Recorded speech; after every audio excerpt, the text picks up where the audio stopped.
5 massive differences between a wealthy and poor mindset. There are some fundamental differences between people who are rich and people who don't have so much. And it's not just money.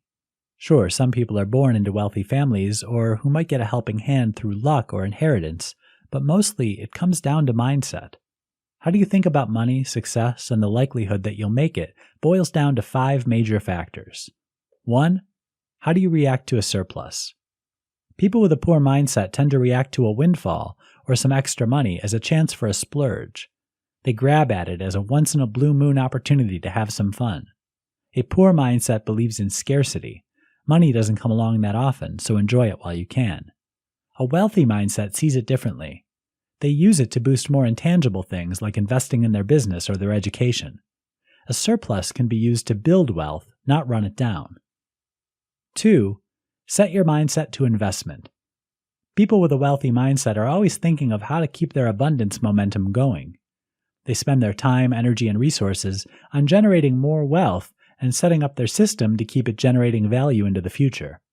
A poor mindset is overshadowed by scarcity and anxiety and has a short-term focus, often living from one paycheck to the next without thinking about long-term returns on their efforts. 3.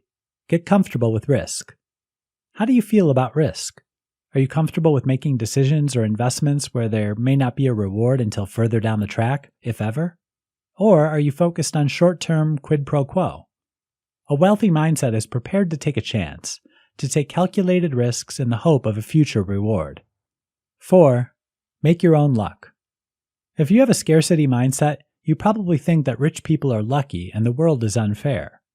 Worse, someone with a poor mindset blames others for their lack of wealth and even thinks that they're owed. A wealthy mindset realizes that frequently you make your own luck. Sure, timing helps, but you also need to be able to recognize and be open to opportunities. To take a few risks and say yes more than no. They appreciate their good fortune and work to make it happen. 5. There is no end point. A major difference between rich and poor mindsets is that someone with a poor mindset believes that success is some kind of end point. For them, success is the top of the mountain when all effort stops, and you can kick back and enjoy yourself. A wealthy mindset knows that success is a continual process. Life is all about opportunities, learning, and growing. And that includes growing your wealth.